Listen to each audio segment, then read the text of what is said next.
it's me again. If you're new here, my name is Tina, and this is the corner of my room where I put all of my yarn. Welcome back, or welcome to my tiny corner of the internet. I was inspired to make this video by Rachel from the Faded Wildflower Crochet. Recently, she went to Five Below and picked up these sort of like mini craft kits. For those of you who don't live in the United States or aren't really familiar, Five Below is a knickknack store sort of that sells a bunch of random stuff from makeup to crafting things to utilities. But the concept is that everything is $5 or below. And then there's like a back of the store where it's like called Five Beyond, which is new to me, where like things are more expensive than $5. But luckily, these craft kits that I found at the store were $4, so they were Five Below. But I'm not gonna spoil it for you, so definitely go ahead and watch her video. But because of her like fumbles with the knitting kit, I thought like I would be really interested in trying for myself, because I think she leans more crochet and I lean a lot more knitting. They had like a bunch of different types of like shapes and stuff for the knit kits. I think there was like pickles, fries, like hot chocolate or whatever, or like coffee, and like cupcakes and stuff. So there's a lot of different shapes that you could choose from, but I chose these two. I'm gonna go grab it. So side note, recently there was a Teach the World to Sew Day, and it was hosted by Singer. So I made this denim tote bag. It has a gingham lining, but it was so fun. I might pick this up as another hobby. But anyways, the two kits that I got out of like all the shapes and stuff that they offered, the first one is this ketchup one. It says like feelin' saucy and try to catch up. Yeah, they call this series Itty Bitty Knit Kit. It comes with knitting needles. It comes with like a bunch of different yarns. And the other kit that I got is this orange juice one. This one is called the Snack Knit Kit. So I guess they have like a bunch of like knit kit series. Yeah, I'm super excited to try this out. I did all of my chores today. I did all of my laundry. So I figured I now finally have the time to try one of these. And I'm going to try to time like how long it takes for me to make these. Let's get into it. So I think the first one I'm going to try is this ketchup one. Gosh.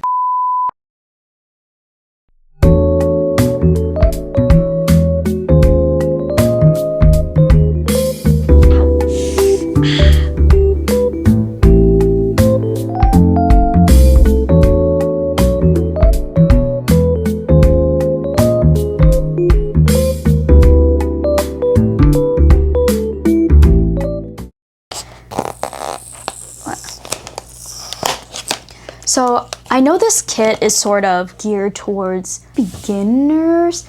I would consider myself a intermediate to like advanced knitter. So let's see how easy or how difficult it would be for someone like me. Let's see. Okay, that's. So it came with the red yarn, white, and I assume this is the fill stuffing. So it is. Off the bat, this red is way darker than like the red that they give you. Oh, here are the, I just found the knitting needles. Oh my gosh. Here's the ketchup sauce label. Plastic tapestry needle. Here is everything that's included in the kit. You've got your yarns, your label, your stuffing, instructions. So yeah, everything that's in the back. Let's open the instructions.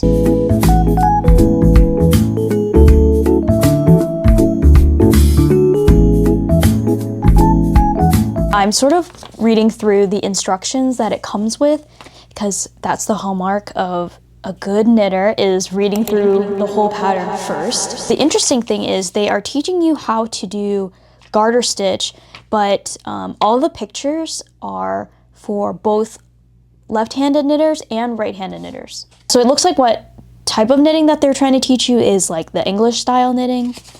I'm personally a continental knitter. I know Rachel said that hers was like stockinette stitch or something, but I guess this one is garter stitch.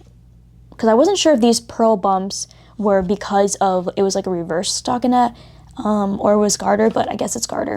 Oh my gosh, I don't know what happened to my voice there. I need to make 5 rectangles and then you sew it in a way that would make it become a ketchup bottle. All right, let's just try.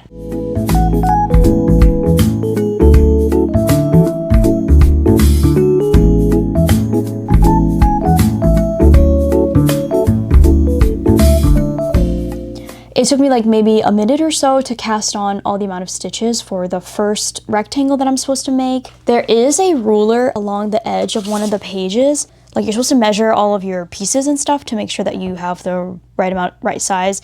So I thought that was really interesting that it came in with a built-in ruler. So you really don't technically need anything. Another thing is this yarn is like, it is really squishy and it is like really soft. Definitely like acrylic. Maybe DK to worsted weight. It is quite halo-y. I don't know if you can see on camera. It is really, really fuzzy. I don't have much to say about the yarn. It's just a standard acrylic yarn. I do have some comments about these needles. They are truly so hilarious. Like, these are like the shortest needles I have ever seen. The plastic needles, they're not the smoothest. Like the tips are a little bit rough. You know how like when plastic is put together and the seams are not completely flush? So there is a little bit of that like extra material at the tip of one of them. The other one is pretty smooth, so I don't have a problem with that. If you guys are experienced knitters, you know in garter stitch, if you sort of like slip the first stitch, the edging will be a lot neater. But I'm gonna go purely based off of the instructions here where it says to just knit. Just knit across, no extra fancy techniques. Oh, the sun just went down. Okay, let's do this.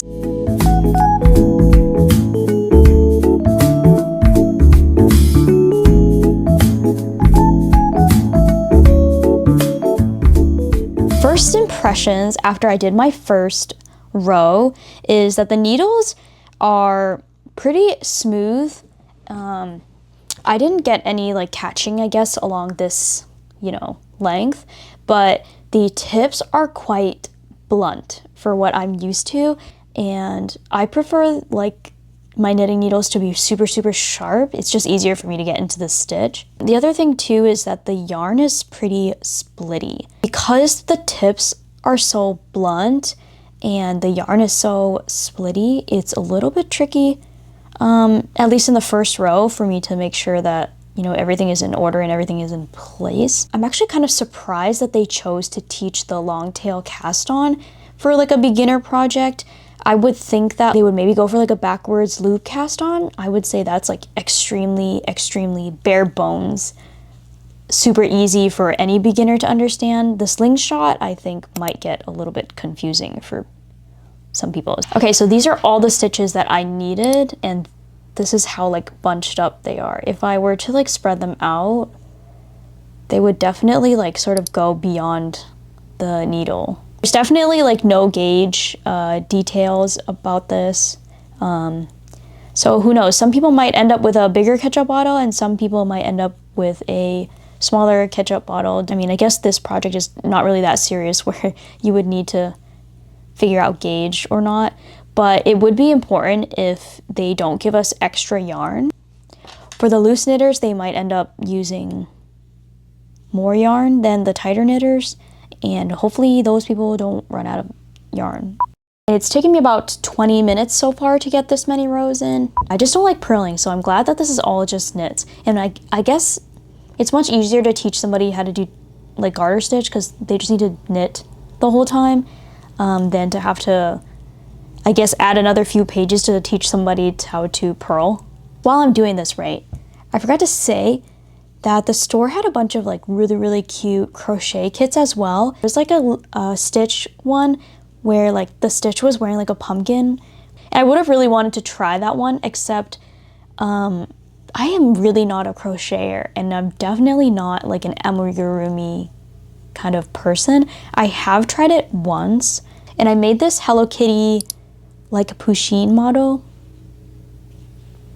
This has so many pieces. It was my first time ever doing amigurumi, and I think my first time ever reading like a crochet pattern. and it was super annoying to have to make all the little parts.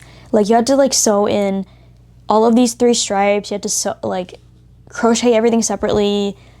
There were so many yarn ends. Anyways, I would have really wanted to do that, but I just know that it would cause me so much frustration to like no end. That's okay.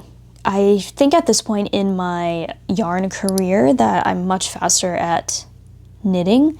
It's like barely staying on the needles. I just spent 20 minutes on this and I just realized that I read the directions wrong. I cast on the wrong number of stitches, more stitches than I needed.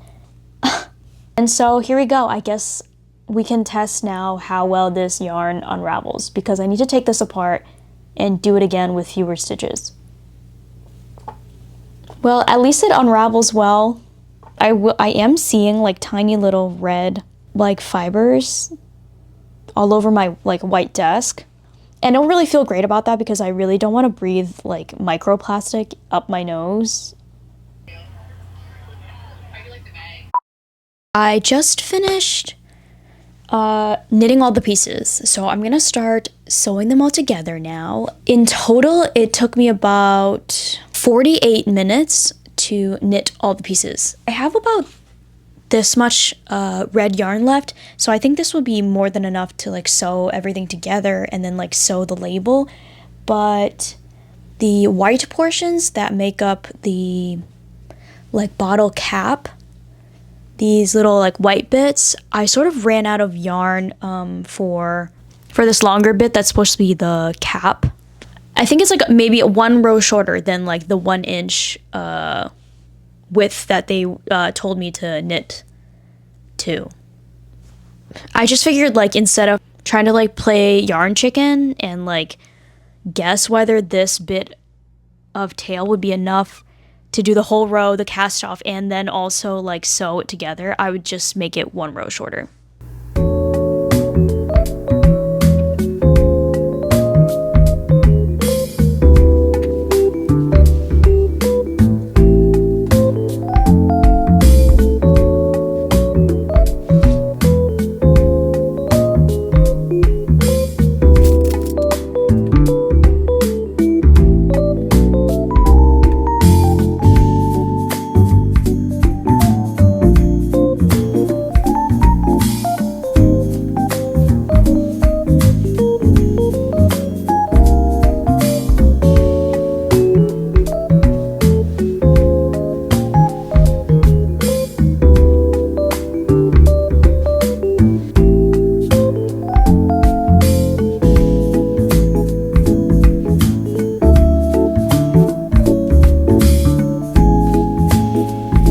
So I finished the project. It took me maybe about like 15 or so more minutes to sew all the pieces together.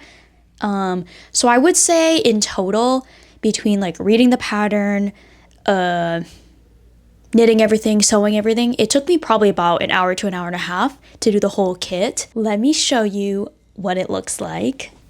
Ta-da! Okay, so I will say it was a little bit annoying to have to sew everything up, and I didn't do that good of a job. I mean, if you really look closely, you can definitely see the seam line. I like tried to do like a mattress stitch with the garter to try to make it seamless, and I didn't really sew the cap on that well.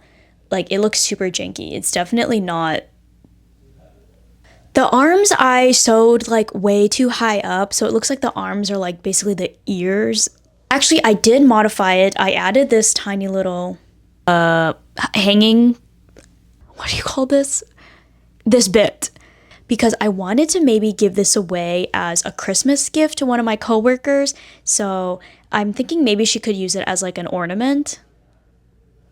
So I'm planning to do that with the OJ one as well. This is how much yarn I had left extra after the whole project. I don't know how easy this is going to be for beginners, because I'm not a beginner myself, but I would say it's pretty straightforward. Like, you make a bunch of rectangles.